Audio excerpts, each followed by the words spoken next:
Muy buenas tardes, estimadas y estimados alumnos. Continuamos desde donde habíamos quedado la clase anterior para comenzar a ver ahora, siguiendo con la resolución técnica 22, modificada por la resolución técnica 46, los activos biológicos, pero en este caso cambia la clasificación, no aquellos que se podían asimilar a un bien de cambio, sino los que se pueden asimilar a un bien de uso, que son los que la norma en el punto 7.2 define como no destinados a la venta, sino a ser utilizados como un factor de la producción. Este punto, que es mucho más corto que en el caso de los asimilables a bienes de cambio, contiene en esencia un solo punto. Ustedes verán que hay dos, pero ya vamos a llegar al de plantas productoras, donde lo que se remite es a la norma que evalúa los bienes de uso. Así que vamos por el caso de animales reproductores. Se medirán a su costo de reposición en el mercado. Yo ya había hecho la aclaración, el término costo de reposición puede inducirlos a pensar de manera equivocada. Verdaderamente no es un costo el de reposición, es un valor, porque no es verdaderamente un sacrificio económico, sino que es un potencial, es lo que costaría si se adquiriese de nuevo. Entonces, bueno, dejando de lado esto que no debería llamarse costo, sino valor de reposición, también tenemos que entender que no es singular, aún utilizando la terminología de la norma, costo de reposición, sino es un plural. Hay muchas maneras de reponer un determinado activo. Se puede construir, se puede comprar, volver a fabricar, volver a criar o a sembrar, depende del tipo de activo. En este caso, un animal reproductor, incluso hay múltiples opciones. Se puede comprar tal como está, criar en un ciclo absolutamente completo, pero también compra y recría, es decir, terminar la parte de crianza en distintos estadios, con lo cual hay muchos posibles costos de reposición. Por lo tanto, la norma se ciñe solamente a uno, al de compra, costo de reposición en el mercado, y prescinde de todos los otros valores de reposición posibles. Si bien es verdad que de muchos ni siquiera podrían conseguirse los importes, también es cierto que hay otros que sí. Bueno, la norma solamente adopta el costo de reposición en el mercado, es decir, lo que sería volver a comprarlo, no volver a crearlo. En el caso de animales reproductores para los que no exista un mercado activo en la condición presente, pero sí en una etapa anterior, se medirán los costos de reposición de un bien similar, medido en la etapa de inicio de su producción comercial, comercializado en el mercado habitual en donde opera el ente, con prescindencia si fue adquirido o producido, neto de las depreciaciones acumuladas. Así que lo que teníamos en el punto anterior de los activos biológicos que eran asimilables a un bien de cambio, donde encontrábamos si tenía el mercado actual en su condición actual o en una condición más avanzada o nunca. Bueno, acá todo lo tenemos dentro de este mismo punto 721. Así que en el primero, o la primera opción que tenemos, es que exista un mercado activo en su condición actual. Aunque no lo dice el título, si se puede medir a su costo de reposición en el mercado, implica que lo hay. Luego, este que estamos ahora, si no hay un mercado activo tal como se encuentra el bien, pero sí en una etapa anterior, no confundan con el caso anterior, que era una etapa posterior, entonces lo que manda es hacer una modificación en el costo de reposición. Tomar el de ese bien similar al inicio de su producción comercial, neto de depreciaciones acumuladas. Que esto no los confunda en pensar que en este punto se deprecia el activo. No se deprecia el activo en este caso, porque va a ir a un valor de mercado. Entonces es el mismo mercado el que implícitamente va a reconocer el deterioro o la pérdida de capacidad productiva de este animal y hará el ajuste vía precio. Lo que está diciendo, y permítanme la analogía con un activo no biológico, sería algo similar al siguiente ejemplo. Supongamos que una empresa tiene determinada maquinaria que no tiene mercado usada, tal como la tenemos nosotros, solo nueva. Entonces, sabemos que, o conocemos el valor de esa maquinaria nueva, pero no sería coherente asignárselo a la nuestra, porque la nuestra ya tiene uso. Supongamos que está en la mitad de su vida útil. Entonces, el modelo planteado en esta analogía sería, bueno, tomemos el valor de la maquinaria nueva, pero démosle solamente la mitad del valor, porque nuestro activo está en la mitad de su vida útil productiva. No estamos depreciándolo, estamos reconociendo ese equivalente a lo que teóricamente debería ser el costo de reposición de nuestro activo, suponiendo que el mercado lo considerará tal como nosotros lo estamos considerando en cuanto a su pérdida de capacidad. Bueno, esto es lo que hace la norma con este tipo de activos biológicos. Entonces, si no hay un mercado en esa condición, pero lo hay para un activo que recién comienza su etapa de producción, bueno, tomamos ese neto de las depreciaciones acumuladas que debería haber tenido. Pero no está diciendo que acá se esté depreciando. Ahora el siguiente párrafo dice, en los raros casos de reproductores para los que no existe mercado en ninguna etapa, incluyendo animales con características similares que no son fungibles con los de similar raza que se cotizan en el mercado activo, el ente deberá procurar una información fiable y verificable que le permita determinar un valor razonable. Si no puede hacerlo, entonces no queda otra más que ir al costo original. Ahora, si lo que le vamos a asignar es el costo original, entonces el mercado queda corrido. Por lo tanto, yo no voy a hablar de un precio que va recogiendo la pérdida de capacidad productiva. Entonces, si lo que va a suceder es que va a quedar a costo histórico, entonces ahí habrá que depreciar. Por lo tanto, entiendan que la depreciación solamente corresponde para este tercer caso, no para los anteriores, donde el mercado recogería esa, esa modificación en la capacidad productiva. Como opción, posterior a la medición inicial, se puede utilizar el criterio de revaluación que la resolución técnica 31 le incorporó a la resolución técnica 17. Si hablamos de animales reproductores, lo razonable es pasar a hablar de plantas productoras. Ustedes recordarán que en la clase anterior les mencioné que de las tres, valga la redundancia, de las tres menciones que hace esta norma de sobre plantas productoras, en la primera habla de su reconocimiento y dice que esta norma lo reconoce, en la segunda de evaluación y en la tercera de exposición. Pero en este momento, en la segunda mención, está hablando de producción, lo que, perdón, está hablando de medición, lo que dice es que el modelo para aplicar es el de costo original. Recordemos que ese modelo de costo original también es el de RT17 para los bienes de uso en general. A partir del momento en que que comienza a producir, se debe depreciar, es lo mismo que la RT17 contiene para cualquier bien de uso, y con posterioridad a la medición inicial se puede medir a valor revaluado, que es lo que la RT31 modificando a la 17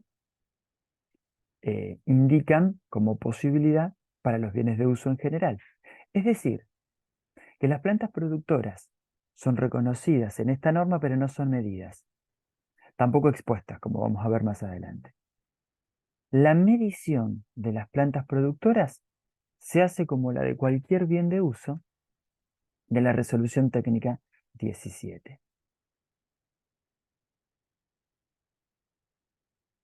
Los contratos que se hubiesen celebrado con la intención de cancelar la obligación mediante entrega de productos objeto del mismo no se reconocerán a menos que sean contratos onerosos. Recuerden que el concepto de contrato oneroso que contiene esta norma lo toma del de la NIC 41.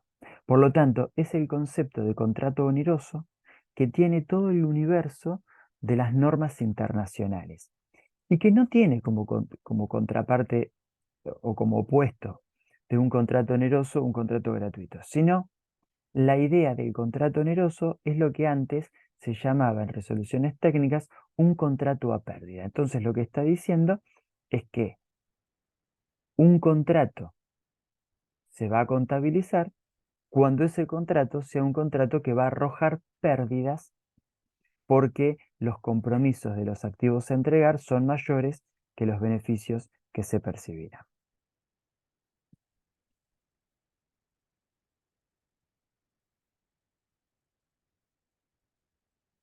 Subsidios estatales.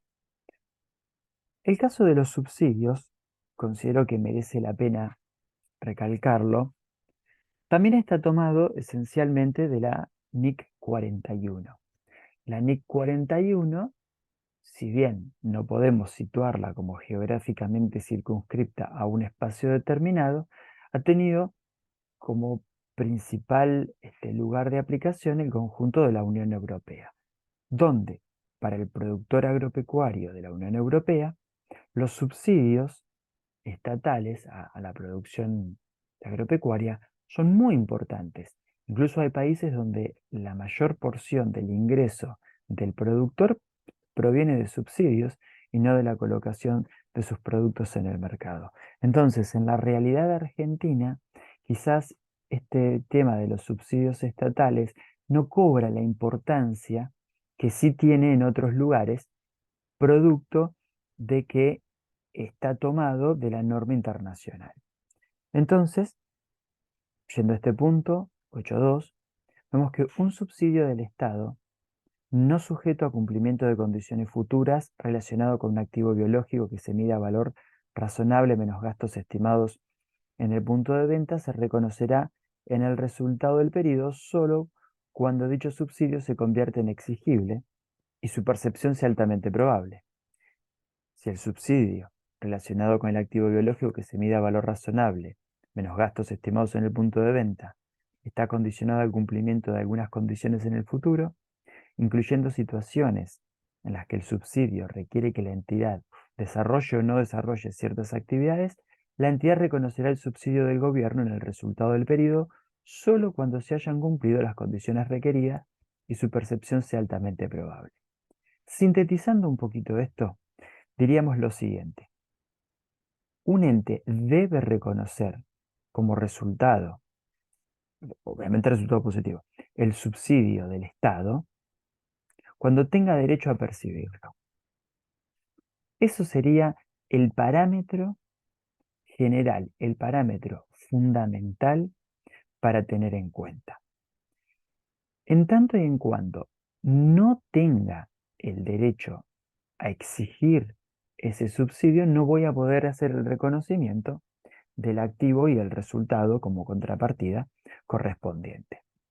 Entonces supongamos lo siguiente, puede haber un subsidio que no requiera una contraprestación o que no requiera hacer algo. Por ejemplo, puede haber un subsidio por ser un productor agropecuario en tal lugar, no requiriéndose nada. Perfecto, en el momento en que se cumple esa condición y se puede exigir el subsidio, se debe hacer el reconocimiento del activo y el resultado correspondiente.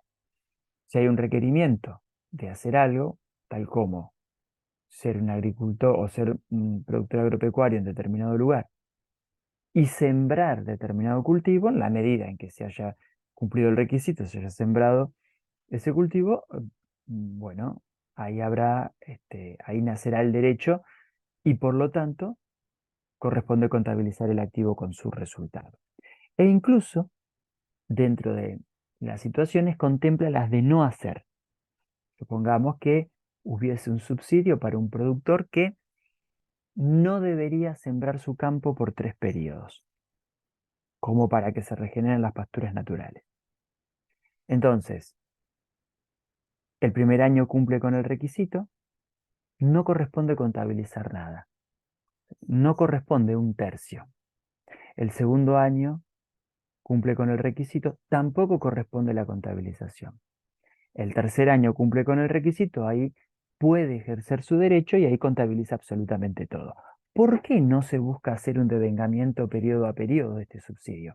Porque supongamos que el último día, es un ejemplo extremadamente hipotético, eh, el último día del último periodo se deja de cumplir el requisito, entonces no tiene derecho a exigirlo. No es que le van a dar 2/3 o le van a dar el 99,99% del subsidio. No le van a dar nada. Por lo tanto, hasta que no se cumpla en su totalidad, no hay derecho a reclamarlo y por lo tanto no corresponde reconocer el activo con su resultado como contrapartida correspondiente. El punto 9 habla acerca de la exposición específica de los rubros que se mencionan en esta norma, arrancando por los activos biológicos, que van obviamente en el estado de situación patrimonial, en un rubro específico de activos biológicos, con excepción de las plantas productoras, que recordarán, faltaba una vez que las nombre la norma, en el caso de exposición, es esta, y si bien dijimos al principio que esta RT le da reconocimiento, no las mide y tampoco las expone. Es decir, remite a la generalidad de los bienes de uso, tanto en su valorización como en su exposición, como vemos acá.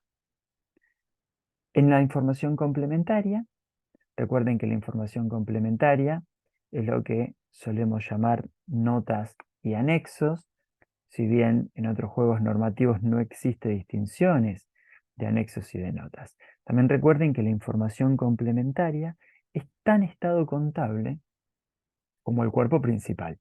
Es decir, no es menos por ser una nota. Bien, entonces en información complementaria se van a presentar las plantas productoras por separado de los restantes bienes de uso, es decir, en el cuerpo principal suman a la valorización del total de bienes de uso, pero en una nota aparte, o en una nota al tema, se muestran por separado. Se va a presentar una apertura de categorías según el grado de desarrollo y definiciones de esta norma, si están en desarrollo, terminados y en producción. Una categorización que la norma la menciona bastante al principio y vimos la clase pasada. Dentro de cada una de estas categorías habrá que exponerlo en corrientes y no corrientes. Algo que no se pedía anteriormente para los activos biológicos. Bueno, en nota sí. Informar acerca del grado de incertidumbre asociado al proceso de medición de flujos futuros netos de fondos en los casos en que esto se haya utilizado. Son los casos de la sección 713. Esto uno suele leerlo y pasarlo sumamente rápido, pero es muy relevante, porque a lo que uno estaba acostumbrado en la resolución técnica 17, los flujos futuros netos de fondos eran un caso, ¿sí? En el caso que era un caso de los valores de uso, donde se utilizaba como un valor límite para analizar el caso, si correspondía o no, reconocer una desvalorización del activo o conjunto de activos si era una actividad generadora de efectivo. Acá cambia. Acá la medición del flujo futuro de fondos neto ya no se usa como un valor límite, como un valor tope, sino como criterio propio de evaluación, lo cual ha sido muy criticado por la teoría. Entonces, tenemos el problema, o tendríamos el problema de la comparación con valores límites. Por lo tanto, cuando nosotros analizamos un poco cómo se hace este flujo de fondos, tenemos que salir de la cuestión determinística de pensar que en el año 1 habrá tal cantidad de ingresos, tal de egresos, en el año 2 tal y así sucesivamente, y que la tasa de interés es tanto por ciento. En realidad, esto lo deberíamos tener en cuenta a través de un modelo probabilístico. Y habrá una determinada probabilidad de que tal sea el ingreso y tal sea el egreso. Y no al punto de es decir, 10%, 20%, sino tendríamos que hablar de la función de densidad probabilística, tendríamos que hablar de la media que tiene, pero también de los desvíos, y lo mismo corresponde para la tasa de interés. Entonces, una vez que hablamos de su distribución y sus variables más importantes, obtenemos un cálculo. Ahora, no podemos no mencionar todas esas variables, es decir, que nos dé 1000 no es como tener 1000 pesos en efectivo con el mismo grado de certeza. Hay todo un riesgo, un proceso que algunos autores llaman riesgo por conocer la probabilidad y otros lo incluyen dentro del conjunto incertidumbre asociado. Por lo tanto, las notas a este respecto son sumamente importantes. Punto E. Si estos activos se hubieran medido utilizando un valor de mercado, pero que no satisfaga las condiciones de mercado activo, que era uno de los casos que se mencionaban para los activos que no tenían, los activos biológicos asimilables a los bienes de cambio, que no tenían un mercado activo ni ahora ni anterior ni posteriormente. Entonces esto también hay que informarlo, porque no da el mismo grado de certidumbre un precio tomado de un mercado activo de otro que no lo es. Los productos agropecuarios, controlados por los productores destinados a ser vendidos o usados como insumo en el proceso de producción, deben exponerse como bienes de cambio, independientemente de todas las notas aclaratorias que el, el hacedor de los estados contables, es decir, la entidad que los genera, considere que deba incluir al respecto. Estábamos hablando de los activos, vamos a pasar ahora a hablar de los resultados. El reconocimiento de los ingresos por producción. Para los entes que se dedican a la actividad agropecuaria, el desarrollo biológico es el punto más importante para generar esos ingresos y es lo que se denomina acá como la producción o la producción agropecuaria. Este párrafo que sigue ahora quizá hubiese estado muchísimo mejor incluido al principio de la norma, porque explica muy bien la relación con los costos incluidos, donde habla de que aquellos costos incurridos no van a generar un resultado proporcional a esos costos, sino que son un desencadenante del proceso. Es decir, una vez que se hizo todo el proceso de, de la siembra, incluyendo las pasadas de herbicidas, de fertilizantes y demás, y se incurrió en una serie de costos, el proceso queda en marcha.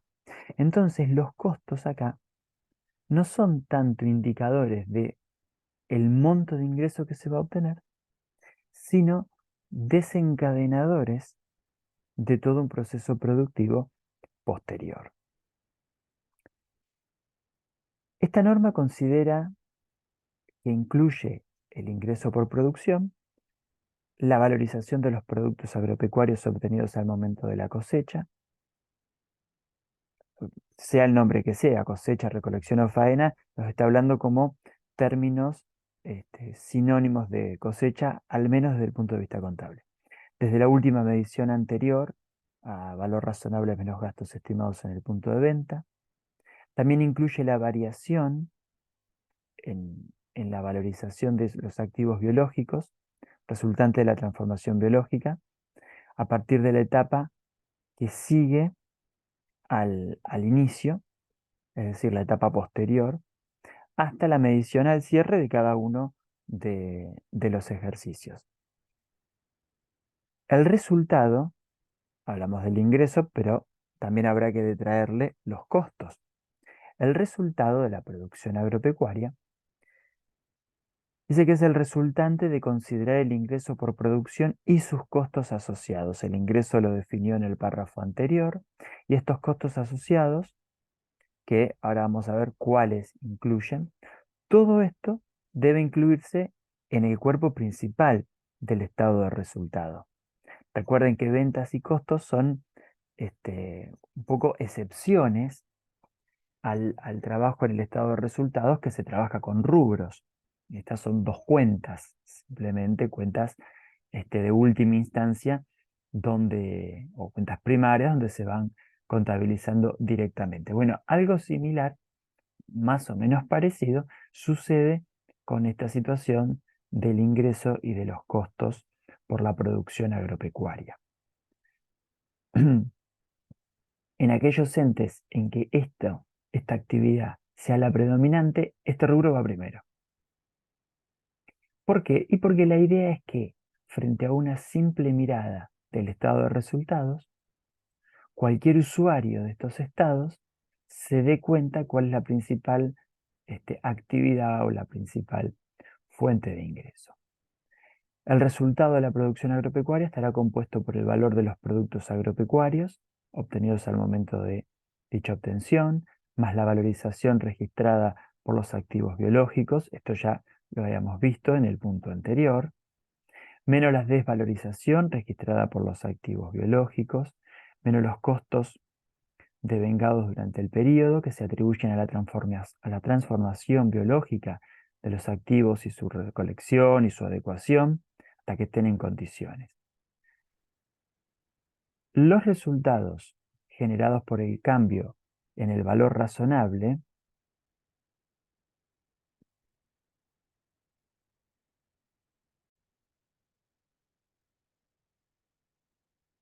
los resultados generados por el cambio en el valor razonable menos los gastos estimados en el punto de venta de los productos agropecuarios, siempre hablando que estén controlados por los productores y asimilables a bienes de cambio, es decir, destinados para la venta con posterioridad al momento de la cosecha, no forman parte del resultado de la producción agropecuaria y deben exponerse en un rubro separado del estado de resultados, a continuación de la determinación del margen bruto, denominado resultados por medición a su valor razonable menos gastos estimados en el punto de venta. Esto no quiere decir que no se reconozcan en el estado de resultado, simplemente que la norma está asumiendo que el resultado que se generó, ya sea positivo o negativo por estos activos, corresponde a una situación de mercado y no vinculada a los activos, a la producción, a la gestión del cambio propiamente dicha y sus cambios de valor asociados a esa gestión del cambio. Entonces, como lo asimila a una cuestión meramente de mercado, es que los reconoce, pero no dentro del concepto de producción agropecuaria, como para excluir que este tipo, y dejar en claro que este tipo de resultados no tiene que ver con el crecimiento vegetativo, no tiene que ver con la gestión de los activos biológicos que ha hecho el productor. En la información complementaria se debe incluir la composición de los ingresos por producción. Los costos de producción se van a referenciar con las notas o anexos que reflejen la información de los gastos clasificados por naturaleza y por su función. Ustedes recordarán que ya el tema de clasificar las erogaciones por función o por naturaleza es una cuestión de larga data en la contabilidad. Así que acá habla de reflejarlos por naturaleza y también por su función. Los activos biológicos que se midan a su costo de reposición permiten determinar los resultados de tenencia generados por los mismos por comparación con los costos originales desde su fecha de adquisición hasta la medición. Eh, Eso es una aclaración que hace. De cualquier manera, se iba a llevar adelante esta medición, ustedes lo iban a contabilizar, simplemente eh, se lo está aclarando, es un párrafo aclaratorio. Esta norma aplica para todos los estados contables a partir del 1 de enero de 2018. Ustedes leerán estados financieros. Esto responde a la terminología de las normas internacionales que en lugar de hablar de estados contables hablan de estados financieros. Tengan presente que este video está grabado en el año 2023 y la resolución técnica 54, conocida como normas unificadas, tuvo a continuación la incorporación de otras cuestiones aparte de las generales, cuestiones específicas, cuestiones particulares, a través de la resolución técnica 56. Entonces, la 56 engloba la anterior 54 y estas otras cuestiones. Tengan presente que la resolución técnica 56 tiene, al menos en principio, su entrada en vigencia a mediados del año 2024. Por lo tanto, y aún manteniéndose la concepción fundamental de esta misma resolución técnica, para los estados contables iniciados con posterioridad a esa fecha, tengan presente que deberán buscar los conceptos en la nueva resolución técnica y ya no en esta.